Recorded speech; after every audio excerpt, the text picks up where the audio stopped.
Poutine, or poutine for the Americans, and buffalo chicken.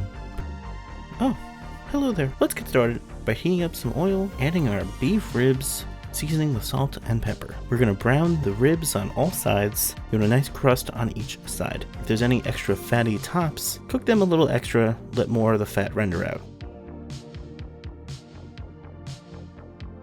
Once we're done with all that, we're going to pull the ribs and put them on the side. Directly to the fat, we're going to add 1 medium onion diced, half a cup of diced carrots, and a 1/4 cup of diced celery. Cook until soft, and then add 5 cloves of minced garlic. Then add in 3 tablespoons of tomato paste. Mix and cook for 30 more seconds. 1 cup of red wine to deglaze the pot. Make sure you scrape up all the good bits stuck to the bottom. Add 1½ cups of chicken broth. 2 sprigs of thyme, 1 of rosemary. Bring back to a boil. Once bubbling, add the beef ribs back to the broth. We're going to cover with foil, put the lid on, put in the bottom rack of a preheated 350 degree oven for 3.5 to 4 hours. Yes, it takes a while, but boy howdy, it's worth it. Next up, you're going to cut your potatoes into fries. Most poutines are russets. I prefer yellow potatoes overall. Peel and cut them to any shape you want. Just keep them, the same size-ish, so they take the same amount of time to cook. Next up, we're going to get our buffalo chicken going. 3 boneless, skinless chicken breasts. Season with salt, pepper, garlic powder, onion powder. We're going to bake on the top rack until the chicken is cooked. Once done, I like to cut them into big chunks because shredded chicken doesn't really add too much for me. Put that on the side. Next up, we're going to melt a little too much butter than I should have for the amount of hot sauce I'm using. I'll put proper measurements in the description. This is also optional. I like to jazz up my Frank's Red Hot. I love Frank's. Sometimes you like to jazz it up a little. So melt the butter. Dump the entire bottle.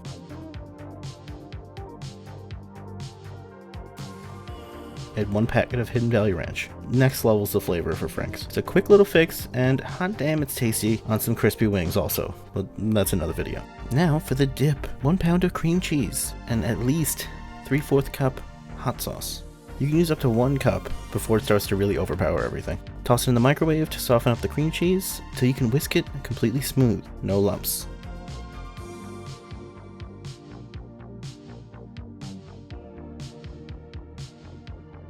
Next, add 2 teaspoons of the Shire, Mr. Frodo. 1 cup of ranch, your choice. 4 ounces of gorgonzola crumbles. You can also use blue cheese crumbles or no crumbles. It's your life. Then add your previously cut chicken. Let's say like 4 ounces of sharp cheddar cheese. Spoon it out into a baking dish or pan. And top with a little more cheese, but only if you want to. Bake at 350 for 20 minutes. Take it out, give it a good mix, and then bake for another 15 to 20. And this is why I said I used too much butter. If I used the right amount, you would not see the little hot sauce grease breaking to the top of the mixture. It's still delicious, it just doesn't look as cute. But here, you can make the ultimate choice. To just eat the buffalo dip with some chips, maybe some Fritos scoops. I don't know, do you? Because it is phenomenal. It is so good. No buffalo chicken dip has ever come close to this. Seriously, it's so good. I'll probably make a solo video next time that I make it, but I'll use, the correct measurements and all that fun stuff. Ooh, 4 hours later, let's get back to that gravy. Remove from the oven, and oh, don't worry, all that crap on the side will scrub off, no problem. Remove the beef ribs, put them on the side.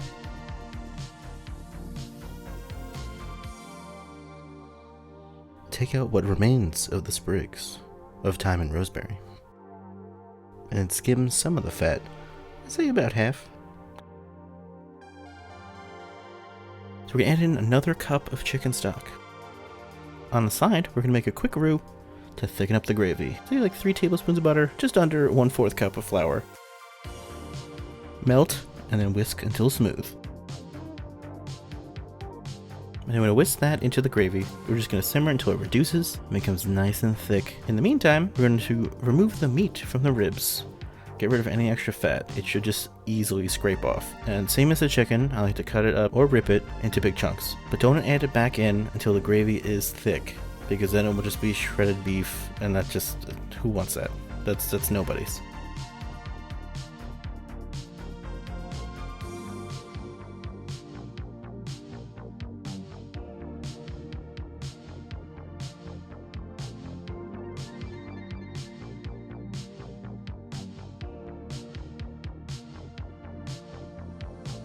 That's starting to look good. Let's get to the fries.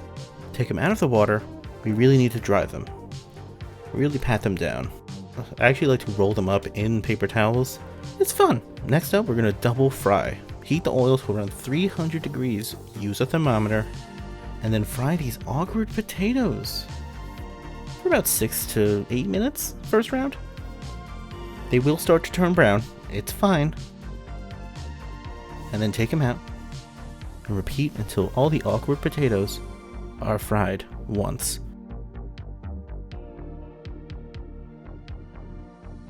Then we're going to kick the heat up to at least 375. And then we're going to fry them again for another 5-ish minutes. These needed another minute or two because of how thick and awkward they are. Normal people fries would probably take 5 minutes and you'd be good to go. But don't walk away, you're frying stuff. Look at them, use your eyes, come on. So take them out, put them on a wire rack, immediately salt them. Or don't, it's fine. We're going to be covering with salty gravy anyway, so it doesn't matter.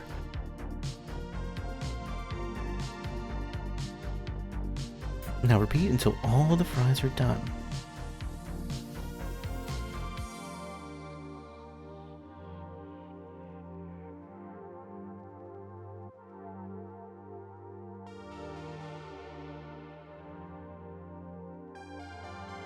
Ooh, now we're going to add the beef chunks to the gravy, gently mixed together, because it is very fragile beef.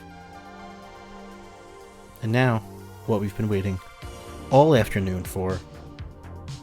We'll do the classic one first, fries.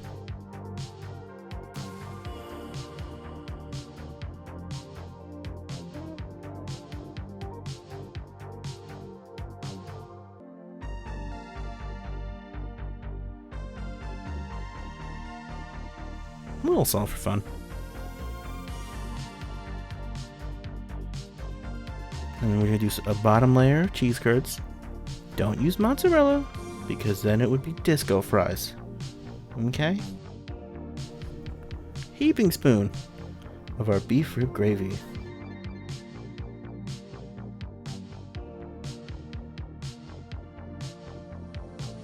A little more.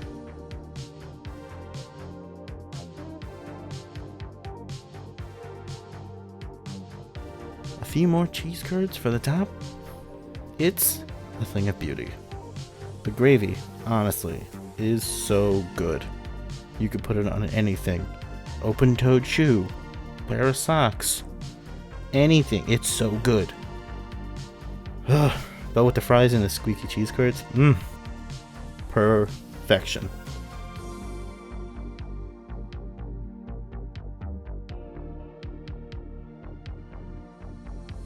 Next up, the buffalo chicken. Poutine. Put some fries down. Or buffalo chicken dip. See, it thickened up a little bit.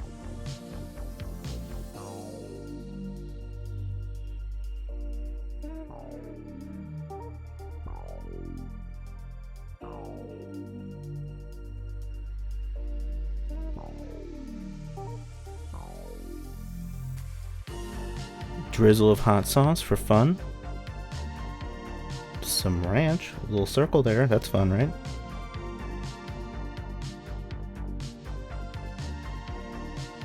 And we're going to top with some diced celery,